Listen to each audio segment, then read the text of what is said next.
Hello everyone. कानूनी दुनिया के इस चैनल में आपका फिर से स्वागत है। मैं एडवोकेट प्रियांशु कश्यप आज आपको बताने वाला हूं बिहार एपीयू के जो प्रीवियस ईयर्स के क्वेश्चंस हैं, एमसीक्यू है, जो कि प्रीलिम्स के लिए बहुत इंपॉर्टेंट है। आज हम लोग 50 क्वेश्चंस देखेंगे। ऐसे ही हम लोग करते करते लगभग 1000 क्वेश्चंस करेंगे। साथ साथ इसके जो पॉसिबल क्वेश्चन है हर सब्जेक्ट के, वो भी करेंगे। हमने एक और राजस्थान एपीओ के लिए अभी से क्लासेस चालू कर दिए हैं, जिसपे आपको पॉक्सो एक्ट का वीडियो अभी मिल जाएगा। साथ साथ एमसीक्यूज भी, उसके 100 पॉसिबल एमसीक्यूज भी हैं। इसमें आपको आगे आने वाले दिनों में एसटीएससी और माइनर एक्ट के साथ साथ सारे मेजर एक्ट के detail lecture, overview lecture, MCQ, notes, case law, बाकी सारी चीजें भी आपको मिलेंगी। तो आज हम लोग शुरू कर रहे हैं बिहार एपीओ के प्रीवियस ईयर क्वेश्चन। तो इसी के साथ हम लोग पहला क्वेश्चन बीएनएस से देखते हैं। तो बीएनएस से हमारा पहला क्वेश्चन क्या है? Acts non फिसिट्रियम नीसी means सिट्रिया means. ये एक लैटिन मैक्सिम है जो कि बहुत ही बार पूछा जाता है। इसका मतलब है an act does not make a person guilty unless mind is also guilty. जो हम लोग का नॉर्मल कॉन्सेप्ट है कि एक्ट प्लस इंटेंशन मतलब आपका माइंड, ठीक है, ये दोनों चीज मिला के क्या बनाता है? क्राइम बनाता है। तो इसमें क्या है, सिर्फ एक्ट का होना विदाउट इंटेंशन क्या होता है? क्राइम नहीं होता है, ठीक है। तो ऐसे ही ये मैक्सिम जो है ये बोलता है कोई भी कृत्य किसी व्यक्ति को तब तक दोषी नहीं बनाता जब तक कि उसका मन भी दोषी ना हो, ठीक है। तो इसका आंसर हो जाएगा सी। नेक्स्ट क्वेश्चन पे चलते हैं। In which of the following cases did the Supreme Court decriminalise consensual homosexual act by striking down part of 377 of IPC? इसका आंसर हो जाएगा Navtej Singh Johar versus Union of India 2018, ठीक है। इसमें क्या होता है, 377 को पार्शियली अनकॉन्स्टिट्यूशनल कर दिया जाता है, जहां पे जो एनिमल वाला पार्ट है उसको रखा जाता है, बट सेम सेक्सुअल ये जो थिंग्स थी उसको अनकॉन्स्टिट्यूशनल कर दिया जाता है। साथ साथ अभी आप बीएनएस में देखोगे तो 377 को पूरी तरीके से रिमूव कर दिया गया, ठीक है। तो इस किस में क्या हुआ था? नवतेज सिंह जौहर बना भारत संघ, ठीक है। हमारा नेक्स्ट क्वेश्चन है A take a girl out of the custody. ये जो है बच्ची को बाहर ले जाते हैं, किसके? उसके लॉफुल गार्जियन के, विदाउट कंसेंट। उसको ऐसा बिलीव है कि वो 19 ईयर्स का है, ठीक है, 19 ईयर्स का है और वो मेजर है। दो C is actually 17, A has committed. अब किसी लॉफुल गार्जियन के ये में एक बच्ची है 17 ईयर्स की, आप उसका कोई भी मतलब उसको उसके कस्टडी से बाहर ले जाते हो तो वो किडनैपिंग का ऑफेंस होगा। उससे कोई मतलब नहीं है कि आपका इविल इंटेंशन था या नहीं था, आपने सिर्फ एक्ट किया तो वो क्या हो जाएगा? किडनैपिंग का एक्ट हो जाएगा, ठीक है। इसका आंसर हो जाएगा B. Under the Indian evidence Act 1872 fact means and include दोनों है, मतलब क्या है और इंक्लूड क्या करता है? तो फैक्ट जो है इंडियन एविडेंस एक्ट में वो आपको इंक्लूड करता है सेंसेस, साथ साथ मेंटल कंडीशन एनी पर्सन की, तो दोनों चीजों को इंक्लूड करता है। तो इसका आंसर हो जाएगा सी, ए एंड बी दोनों, ठीक है। अब हम आते हैं सीआरपीसी के क्वेश्चन के एंटीसिपेटरी बेल पे। तो एंटीसिपेटरी बेल, अगर आप एडवोकेट है तो एडवोकेट है तो आपको पता है कि जनरली जो रेगुलर बेल होता है और एंटीसिपेटरी बेल होता है वो नॉन बेलेबल ऑफेंसेस में डाला जाता है। एंटीसिपेटरी जब जो क्रिमिनल होता है वो बाहर होता है, ठीक है, आउटसाइड ऑफ जेल, और रेगुलर बेल जब कस्टडी में होता है, ठीक है। तो इसको जो सीआरपीसी है वो सीआरपीसी आपको 438 में डिफाइन करता था, अग्रिम जमानत जिसको बोलते हैं सी। Right to education was added as a fundamental right under Article 21A by the Constitutional Amendment। 42 44 तो हो नहीं सकता है। रीजन ये है क्योंकि ये अमेंडमेंट्स हमारे जो इमरजेंसी है उसके टाइम पे और एक इमरजेंसी के बाद आया था। तो जब ये 21A और उन्नी कृष्णन का केस आया था तो उन्नी कृष्णन के केस के समय हमारा जो 86 अमेंडमेंट था उसमें राइट टू एजुकेशन आता है, जिसमें 6 से 14 साल के बच्चों के लिए मैंडेटरी कर दिया जाता है एजुकेशन। तो इसका क्या हो जाएगा? 86वां संशोधन अधिनियम, शिक्षा का अधिकार, इसमें जोड़ा गया था। सीआरपीसी की तरफ बढ़ते हैं। तो सीआरपीसी हमारे फोर्स में कब तक आया था, ये क्वेश्चन पूछ रहा है ये। तो इसका आंसर हो जाएगा 1 अप्रैल 1974। अब सीआरपीसी के साथ साथ हम लोग बीएनएस भी अपना बीएनएसएस भी देख लेते हैं। तो बीएनएसएस कब आया था आपको? 1 जुलाई 2024, ये इसका इन्फोर्समेंट डेट है। इस दिन नोटिफिकेशन में गैजेट में इसको ऑफिशियली डाल दिया गया था, ठीक है। दंड प्रक्रिया संहिता कब आया था? ये आया था आपको 1 अप्रैल 1974। विच section of Indian penal code defines murder? जो मर्डर है आईपीसी में वो डिफाइन करता है सेक्शन 300 बी, ठीक है। अब 300, अब बीएनएस की बात करें तो बीएनएस में 4 सेक्शन है जो कि आपको इंपॉर्टेंट याद रखने हैं। इसके साथ साथ आप याद रखिए 302 जो इसका है पनिशमेंट की बात करता है, ठीक है। और इसमें जो 4 सेक्शन है वो 4 सेक्शन ये है कि 100 हो गया, 101 हो गया, 103 हो गया, 104 हो गया।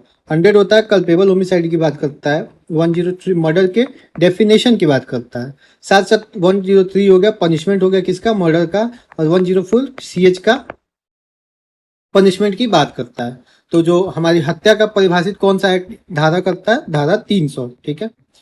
नेक्स्ट असर्शन रीजन का क्वेश्चन है। इसमें क्या बोलता है, एक डाइंग डिक्लेरेशन से एक पर्सन एडमिनिसेबल करता है एक एविडेंस को और वो डिक्लेयर करता है, वो डिक्लेयर को क्यों माना जाता है एडमिसेबल, ये रीजन है कि वो person will not meet his maker with a lie in his mouth. मरते समय ऐसा माना जाता है कि वो पर्सन झूठ नहीं बोल सकता है, इसलिए इसका आंसर हो जाएगा बोथ ए आर, मतलब असर्शन और reason are true and the reason is the correct explanation of the assertion.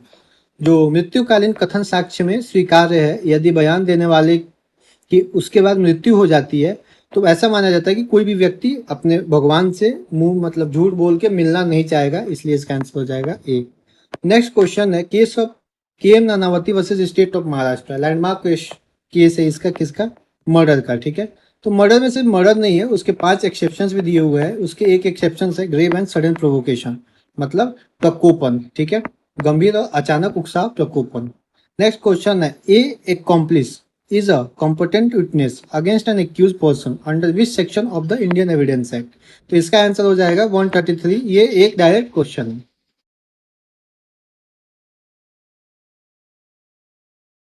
ये एक डायरेक्ट क्वेश्चन है, 133 इसका आंसर होगा।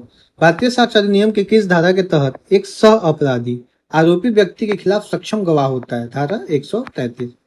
Maximum period of detention in police custody during the investigation. अब आप इन्वेस्टिगेशन कर रहे हो उस समय आप कितने दिनों तक रख सकते हो, तो इसका आंसर होता है 15 दिन। आप 15 दिन उसको अपने पुलिस कस्टडी में रख सकते हो, फिर उसको जुडिशियल कस्टडी के लिए अप्रोच करना ही पड़ेगा, ठीक है। इसका आंसर हो जाएगा ए। नेक्स्ट क्वेश्चन पे चलते हैं। A directive principle that direct the state is secure to uniform civil code for the citizens throughout the territory of India found under. ये किसका है, अपना इंडियन कॉन्स्टिट्यूशन का क्वेश्चन है और ये पूछ रहा है किसका, यूसीसी के बारे में। अभी आपका रिसेंट अब जीके देखो तो कहाँ कहाँ है, जो रिसेंट हुआ है वो हुआ है असम में, ठीक है। इसके पहले आपको कहाँ हुआ था, उत्तराखंड में। उसके पहले आपको गोवा में मिलेगा इसका। तो ये जो गए हैं तो यूसीसी जो है किस आर्टिकल से आता है, तो आर्टिकल आता है 44 से। तो एक राज्य में जो नागरिकों के लिए एक समान नागरिक संहिता सुरक्षित करने का निर्देश देता है वो कौन सा अनुच्छेद है, अनुच्छेद 44, ठीक है। फिर एक क्वेश्चन आता है A shakes his fist at B intending और knowing it to be likely that he may thereby cause B to believe that A is about to strike B, A has committed. A और B अपनी मुट्ठी इस आशय से या यह जानते हुए तानता है कि इससे बी को यह विश्वास हो सकता है कि ए एंड बी को मारने वाला है, ए बी को मारने वाला है। ए ने कौन सा अपराध किया है, तो इस क्वेश्चन का आंसर हो जाएगा असॉल्ट, जहां पे आपको क्या है, अप्रीहेंशन है। अब आप डेथ का जब वो देखिएगा कि जैसे कि आप डिफेंस लेने वाला जो प्राइवेट डिफेंस है हमारा, उसमें क्या लिखा हुआ है, असॉल्ट। असॉल्ट मतलब सिंपल सा मतलब है कि डायरेक्ट बॉडी का फिजिकल कनेक्शन नहीं है, सिर्फ एक क्या है, अप्रीहेंशन है, ठीक है। अब अप्रीहेंशन किस चीज का है, एक डर है उस एक्ट के हो जाने का। यहाँ पे क्या है, ये विश्वास हो रहा है कि ए बी को मारने वाला है, ठीक है। ए इज अबाउट टू स्ट्राइक, बस इतना इंपॉर्टेंट है, इसका आंसर हो जाएगा कि हमला, ठीक है, असॉल्ट। नेक्स्ट क्वेश्चन पे आते हैं। Under section 154 of CrPC and information relating to the commission of the cognizable offence can be given. अब यहाँ पे है जो 154 है वो बात करता है एफआईआर की, ठीक है, फर्स्ट इंफॉर्मेशन रिपोर्ट को लॉन्च करने की, जो कि आपके बीएनएसएस में अभी 173 में ऐड हो गया है बहुत सारे इंपॉर्टेंट मतलब इंपॉर्टेंट थिंग्स के साथ। तो इसका जो आंसर होगा, इसका होगा ओरली और इन राइटिंग। आप दे सकते हो, ओरल दोगे तो जो आपके सामने पुलिस ऑफिसर आएगा, कॉम्पिटेंट पुलिस ऑफिसर, वो आपका नोट करेगा, राइटिंग देखेगा तो वो भी वो उसको ले लेगा। तो आप दोनों तरीके से दे सकते हो, इसमें कोई दिक्कत नहीं है। तो इसका आंसर क्या हो जाएगा, मौखिक या लिखित रूप में, ठीक है। The concept of judicial review in Indian constitution has been borrowed from the constitution. अब किसके कॉन्स्टिट्यूशन से जो जुडिशियल रिव्यू है उसको हम लोगों ने बॉन्ड किया था, तो उसको उसका आंसर हो जाएगा यूनाइटेड स्टेट ऑफ अमेरिका। 1803 में एक केस आता है मार्वरी वर्सेस मेडिसिन, उसके केस में होता क्या है, जुडिशियल रिव्यू को इंट्रोड्यूस किया जाता है। तो मार्वरी वर्सेस मेडिसिन के केस में क्या होता है, जुडिशियल रिव्यू को इंट्रोड्यूस करा जाता है और इंडिया जो है वो यूएसए का जो कॉन्स्टिट्यूशन है उससे क्या करता है, इसको अडॉप्ट कर लेता है। ठीक है, संयुक्त राज्य अमेरिका से न्यायिक पूर्वावलोकन का ये आया था मार्वरी वर्सेस मेडिसिन। आपको 2 और एमसीक्यू साथ साथ मिल गए। नेक्स्ट बात करते हैं section 27 of the Indian evidence Act 1872 based on the doctrine of. अब ये बोलता है कि कौन से डॉक्ट्रिन पर बेस्ड है, तो इसका हो जाएगा कंफर्मेशन बाय सब्सिक्वेंट फैक्ट। ठीक है, इसका आंसर हो जाएगा सी। नेक्स्ट हमारा क्वेश्चन है which section of the Indian penal code incorporate the maxim de minimis non curat lex. इसका जो आंसर होगा, ऐसे मैक्सिम का क्वेश्चन आप देखेंगे तो आपको ये रखना पड़ेगा, साथ साथ आप एमसीक्यूज लगा लीजिए। तो इसका आंसर हो जाएगा आपको सेक्शन 95। तो भारतीय दंड संहिता के कौन सी section de minimis non curat lex को करता है, विधि तुच्छ बातों पर ध्यान नहीं देता है, वो आपको इंट्रोड्यूस करता है सेक्शन 95। ठीक है, नेक्स्ट क्वेश्चन है under CrPC a court of session may pass. अब यहाँ पे है कौन सा सेंटेंस वो पास कर सकता है, मे पास लिखा है। ठीक है, except death sentence, sentence imprisonment not exceeding 10 years without any requirement of confirmation. एक सेक्शन आपको बचता है बी, ये आपको सीआरपीसी या बीएनएसएस में डायरेक्ट लिखा हुआ मिल जाएगा। Any sentence authorise by law but any sentence of death passed by it shall be subject to confirmation by the high court. मृत्युदंड तो दे सकता है जो भी सेशन कोर्ट है, लेकिन वो क्या करेगा, उच्च न्यायालय द्वारा उसके पुष्टि के अधीन होगा। बाकी सब पनिशमेंट देने के लिए सेशन कोर्ट कंपेटेंट है। ठीक है, नेक्स्ट क्वेश्चन पे चलते हैं opinions of experts are relevant under which section of the Indian evidence Act. तो अगर हम ये इंडियन एविडेंस एक्ट देखें, साथ साथ आपको क्या देखना है, बीएसए भी देखना है। तो 39 जो है वो 39 बात करता है क्या, एक्सपर्ट ऑफ ओपिनियन की। तो 20 है, इसका आंसर हो जाएगा 45। तो ये जो है 39 से 46 तक बीएसए में दिया गया है ओपिनियन ऑफ एक्सपर्ट। ठीक है, इंडियन एविडेंस एक्ट में 45 में है। ठीक है, तो विशेषज्ञ किस में आएंगे, धारा 45 में। ठीक है, नेक्स्ट क्वेश्चन पे चलते हैं under IPC nothing is an offence which is done by a child under.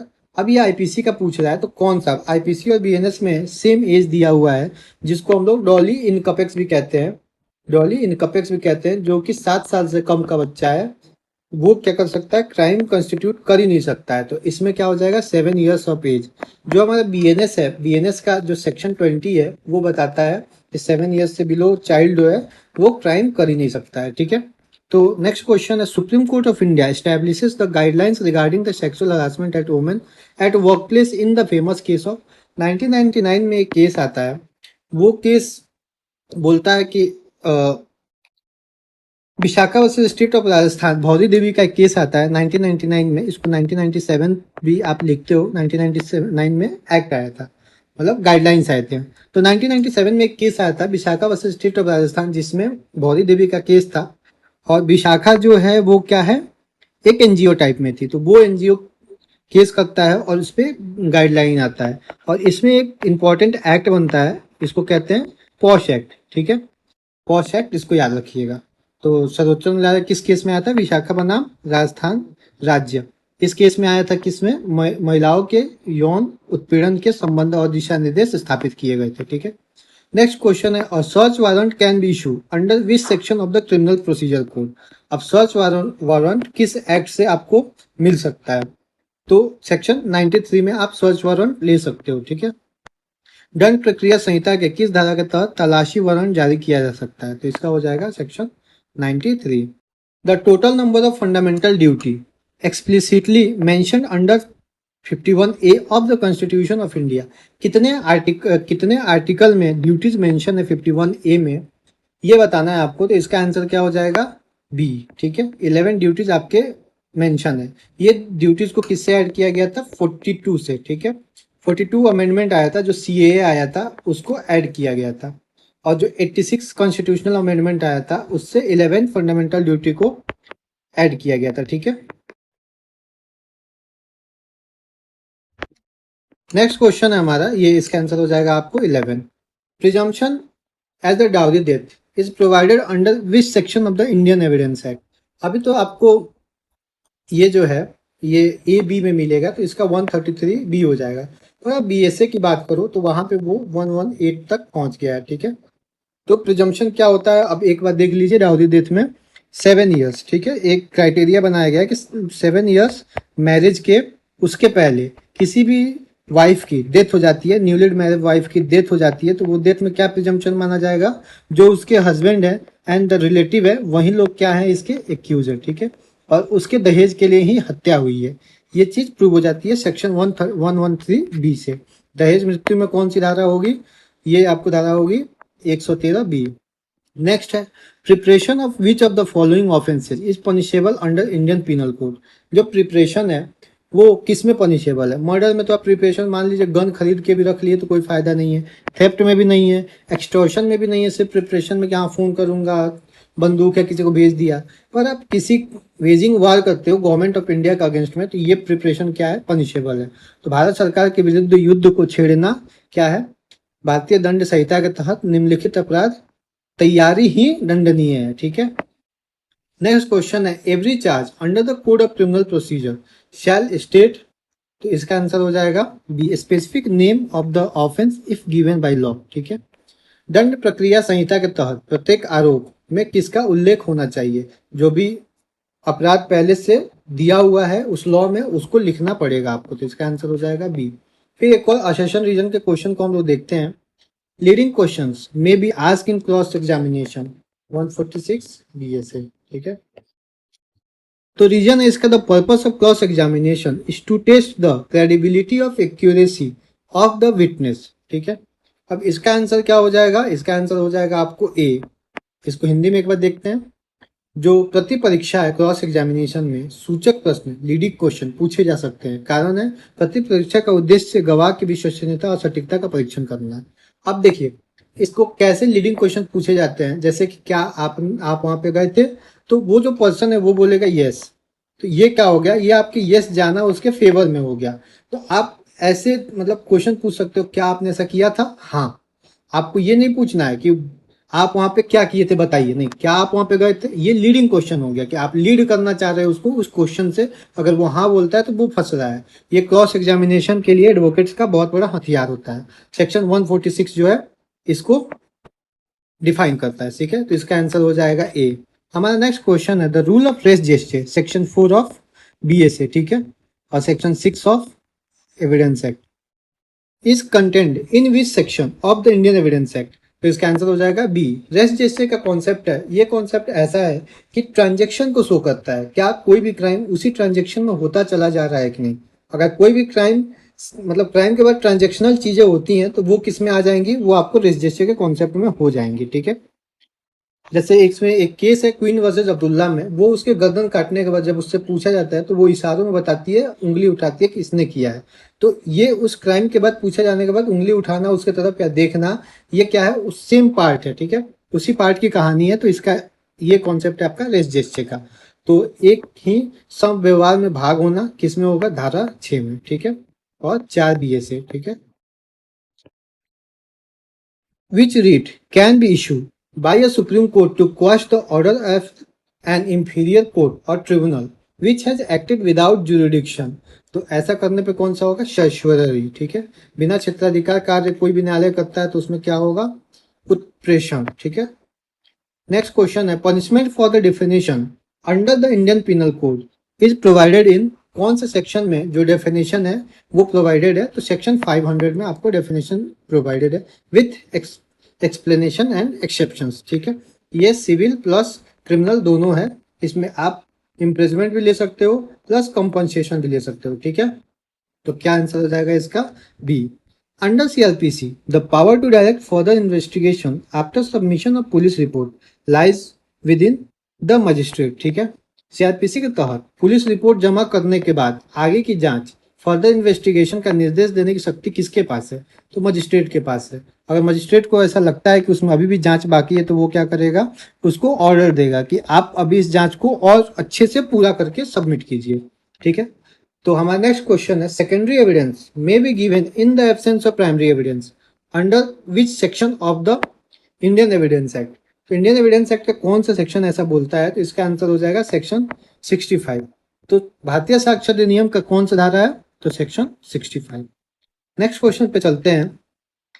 In the Indian penal code the word public include, अब पब्लिक कौन सा इंक्लूड है, ये आपको डेफिनेशन से पूछ रहा है, आईपीसी का जो डेफिनेशन है, तो इसका आंसर हो जाएगा एनी क्लास ऑफ पब्लिक और एनी कम्युनिटी।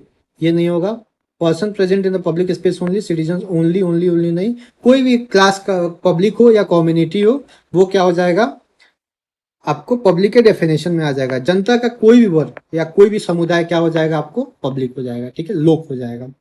नेक्स्ट क्वेश्चन पे चलते हैं। A proclamation for person absconding can be issue by a court under which section of CrPC, तो इसका आंसर हो जाएगा आपको सेक्शन 82 में इसको लाता है, जिसका 82 क्या प्रोवाइड करता है, the power to publish a written proclamation requiring a absconding person against whom a warrant has failed to appear within 30 days, ठीक है। इसका आंसर हो जाएगा 82, अदालत द्वारा फरार व्यक्ति के लिए उद्घोषणा, ठीक है, इसका क्या हो जाएगा 82। नेक्स्ट क्वेश्चन है हमारा, the concept of equal protection of laws in article 14 of the Indian constitution has been taken from.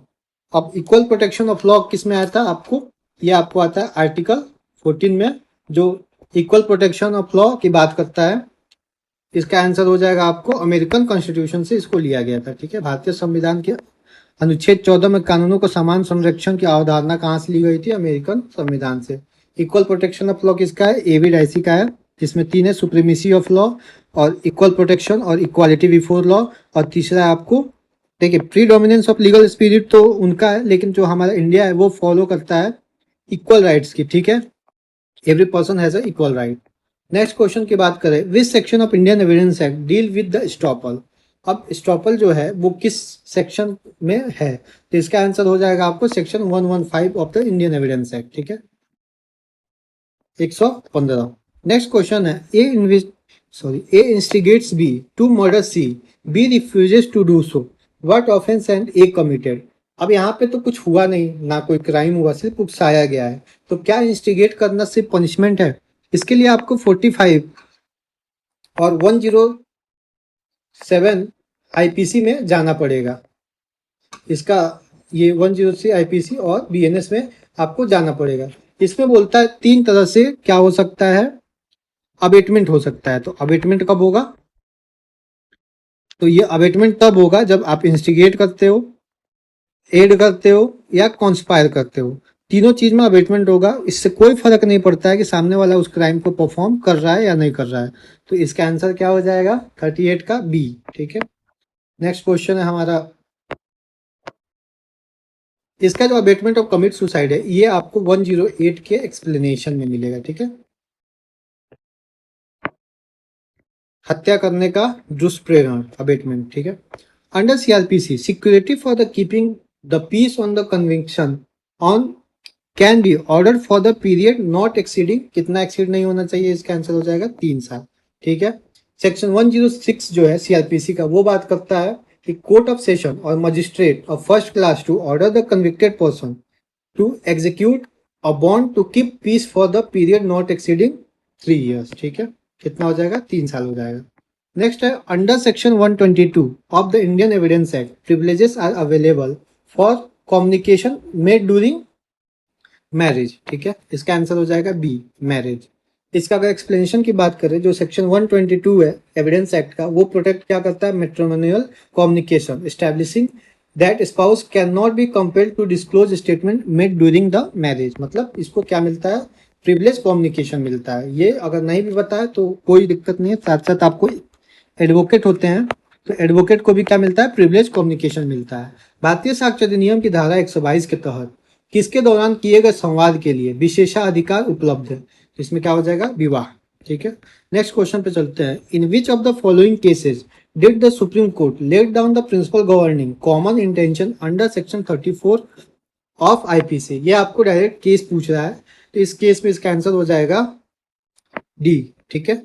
ये Mahboob Shah versus emperor and Virendra Kumar Ghosh versus emperor के केस में क्या हुआ था, आपको कॉमन इंटेंशन से आया था, इससे रिलेटेड। इसमें दोनों केस में हुआ क्या था, ये इंडस रिवर्स का केस था क्या, महबूब शाह वर्सेस एम्परर, और पोस्टमार्टम पोस्टमास्टर केस था कौन सा, वीरेंद्र कुमार का केस, इन दोनों केस में फाउंडेशनल प्रेसिडेंट को किया गया था, एक्सपेंड किया गया था कॉमन इंटेंशन से रिलेटेड। ठीक है, धारा 34 के तहत सामान्य आशय को नियंत्रित करने वाले सिद्धांतों को निर्धारित किया, तो इसका आंसर हो जाएगा डी। नेक्स्ट क्वेश्चन है, cognizable offence under section 2C of CrPC means an offence in which a police officer, तो इसका आंसर आपको हो जाएगा कैन अरेस्ट विदाउट वारंट। क्योंकि जो कॉग्निजेबल ऑफेंस होती हैं वो ऑफेंस क्या होती हैं, हमेशा हीनियस क्राइम्स होती हैं, ठीक है, हार्श क्राइम्स होती हैं। तो इसमें क्या है, पुलिस अरेस्ट कर सकती है, अरेस्ट करने के बाद आपको एफआईआर दर्ज कर सकती है। ये ऑल जो होता है वो किस चीज का प्रोसेस होता है, इन्वेस्टिगेशन का प्रोसेस होता है। ठीक है, इसमें आपको मजिस्ट्रेट के सामने जाके वारंट लेने की जरूरत नहीं है, ये आपको पहले अरेस्ट कर सकती है। तो सीआरपीसी की धारा 2C में संज्ञेय अपराध में क्या कर सकती है, बिना वारंट के पुलिस आपको गिरफ्तार कर सकती है। ठीक है, the case of state versus UP versus Deoman Upadhyaya, ठीक है, relate to the constitutionality of which section of Indian Evidence Act, कौन सा इंडियन एविडेंस एक्ट,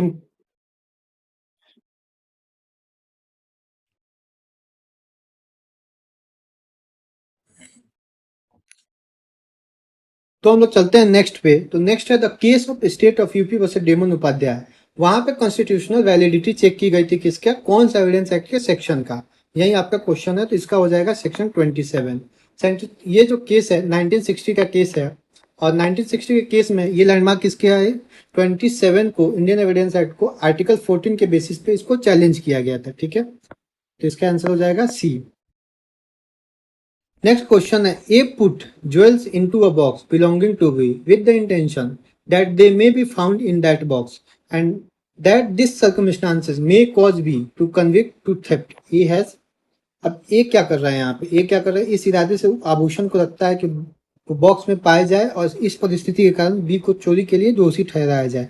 तो ए यहाँ पे क्या कर रहा है, आपको ए यहाँ पे कर रहा है फेब्रिकेटेड फॉल्स एविडेंस, वो ऐसा मिथ्या बना रहा है जिससे किसको पनिशमेंट मिल जाए, बी के बक्से में रख रहा है तो बी को पनिशमेंट मिल जाए। तो ये क्या कर रहा है, आपको फेब्रिकेटेड फॉल्स एविडेंस का क्राइम कर रहा है वो। ठीक है, नेक्स्ट क्वेश्चन है हमारा, under section 167 of CrPC the maximum period for which an accused can be remanded to judicial custody as a whole is, तो इसका आंसर आपको हो जाएगा 60 और 90 days depending on the nature of offence. ठीक है, वो जो अपराध होगा उसके प्रकृति के बेसिस पे डिसाइड किया जाएगा कि उसको कितने दिन की न्यायिक हिरासत में रखा जाएगा। तो इसका आंसर हो जाएगा C. Which article of the Indian constitution protect a person from the double jeopardy. अब आप आर्टिकल 20 देखोगे तो आर्टिकल 20 तीन चीजों की बात करता है, सेल्फ इंक्रिमिनेशन, सेकंड हो गया डबल जियोपार्डी, और एक्स पोस्ट फैक्टर लॉ, मतलब कोई भी लॉ रेट्रोस्पेक्टिव नहीं हो सकता क्रिमिनल, और दूसरा जो है डबल जियोपार्डी है। तो इसका हो जाएगा 20 सब क्लॉज 2। दोहरे दंड जो होते हैं वो किसमें आते हैं, आपको प्रोटेक्टेड है अनुच्छेद 20 सब क्लॉज 2 में। नेक्स्ट हमारा क्वेश्चन है 47 नंबर का, admissions are not conclusive proof of the matter admitted but they may operate as, जो एडमिशन है वो कंक्लूसिव प्रूफ तो नहीं है पर वो किस चीज से रिलेटेड है, तो इसका आंसर हो जाएगा स्टॉपल्स।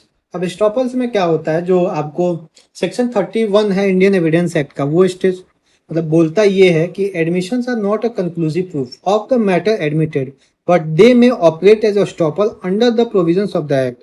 वो क्या हो जाएगा कि देखो भाई अब तुमने ये चीज बोल दिया है, इसके बाद अगर तुम अपने बात से पलटोगे तो मैं तो नहीं मानूंगा, क्योंकि तुमने पहले ही ये चीज बोल के ये कबूल के तुमने ये बता दिया है कि तुम अब बस तुमने ये जो बोल दिया वो सच बोल दिया। ठीक है, तो इसका आंसर हो जाएगा स्टॉपल 47। ठीक है,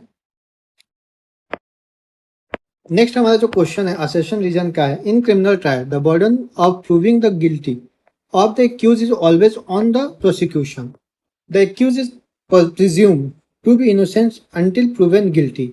इसका आंसर हो जाएगा yes, both are true and R is the correct explanation of the A. Reason क्या है इसके करेक्ट एक्सप्लेनेशन का, कि जब golden thread of the criminal jurisprudence अगर हम देखें तो डिक्टेट ये करता है कि accused is presumed innocent, shifting the entire legal burden into the prosecution to prove guilty beyond reasonable doubt. आप प्रूव करो ना कि वो पर्सन गिल्टी है, अगर आप प्रूव कर देते हो तो इट्स ओके, उसको जाना पड़ेगा, नहीं तो उसको क्या है, उसको तो प्रिजम्पशन ऑफ इनोसेंस है ही, वो तो छूट ही जाएगा अगर आप प्रूव नहीं कर पाओगे। इसी का फायदा उठा के जो हमारा जस्टिस सिस्टम है बहुत सारे फेलियर्स को देखा जाता है, पर ये क्या है जो हमारा जो कॉन्सेप्ट है कि 100 बेगुनाह 100 गुना छूट जाए पर एक बेगुनाह को सजा नहीं मिलनी चाहिए। बस यही कॉन्सेप्ट को फॉलो करते हुए इसको प्रिजम्पशन ऑफ इनोसेंस को हम लोग देखते हैं। नेक्स्ट हमारा जो क्वेश्चन है वो क्वेश्चन है, an unlawful assembly under section 141 of IPC must consist of at least कितने पर्सन को ये करता है? तो इसका आंसर हो जाएगा 5%। ठीक है, बी अनलॉफुल असेंबली 5% से 4+1 को आप ले लेते हो तो ये क्या हो जाएगा आपको? गैर कानूनी विधानसभा 5%। आपको 144 भी लगता है तो आपको 5% नहीं होते हैं क्योंकि आप अनलॉफुल असेंबली माना जाता है। लास्ट और हमारा अंतिम क्वेश्चन ये है, power of the high court to issue certain writs it provided under which article of the constitution of India. जो हाई कोर्ट है वो किस में रिट हमारा देता है? तो कायदे से हम इसका आंसर देखें तो 226 नहीं होगा। जो 5 रिट्स है वो habeas corpus, mandamus, certiorari provisions and quo warranto, ये 5 रिट्स जो है ये सुप्रीम कोर्ट और हाई कोर्ट दोनों करती है। 32 में एससी करता है। साथ साथ जो इसको एक्सटेंडेड फॉर्म है आपको आर्टिकल 227 में मिलेगा तो इसका आंसर हो जाएगा फिलहाल के लिए सी। ठीक है, तो हम लोग क्या कौन सा आर्टिकल होगा? सी। इसी के साथ साथ आज हम लोगों ने बिहार एपीओ का 50 एमसीक्यू किया जो कि प्रीवियस ईयर क्वेश्चन है। आगे आने वाले समय में और भी एमसीक्यूज आपको मिलेंगे प्रीवियस ईयर क्वेश्चन। उसके बाद करने के बाद हम लोग पॉसिबल क्वेश्चंस करेंगे लगभग 2 से 3 हजार तक। ऐसे ही 50-50 करके आप लोग करते रहिए, बहुत ही ईजी लगेगा, कॉन्सेप्ट को समझते रहिए और अगले महीने अच्छे से एग्जाम दीजिए। साथ साथ अगर आप राजस्थान एपीओ की तैयारी कर रहे हैं तो हमारे चैनल पे आपको राजस्थान एपीओ का बैच फ्री बैच चालू किया गया है, उस वीडियोस को देखिए। और राजस्थान एपीओ के बैच में आपको पहला जो सब्जेक्ट कराया गया है वो है पॉक्सो एक्ट। पॉक्सो एक्ट का ओवरव्यू लेक्चर, साथ साथ उसके डिटेल लेक्चर हैं और साथ साथ एमसीक्यू सेशंस भी हैं। तो उसके बाद जो हमारा सब्जेक्ट आने वाला है वो ST/SC एक्ट लगभग तैयार है, बहुत जल्दी आपको अपलोड कर दिया जाएगा। उसमें भी आपको सेम पैटर्न पे मिलेगा। इससे क्या होगा, आप उसको एक बार पढ़ते हो, फिर दोबारा पढ़ते हो, फिर तीसरा बार एमसीक्यू करते हो तो वो चीज़ें आपको याद हो जाती हैं। इसी के साथ कानूनी दुनिया को आप लोग फॉलो करो, सब्सक्राइब करो। नोट्स के लिए आप लोग जुडिशियल नोट टीजी कर सकते हो। साथ साथ मेरा मोबाइल नंबर है, उस पर आप कॉन्टैक्ट कर सकते हो। चैनल को सब्सक्राइब कीजिए। Thank you.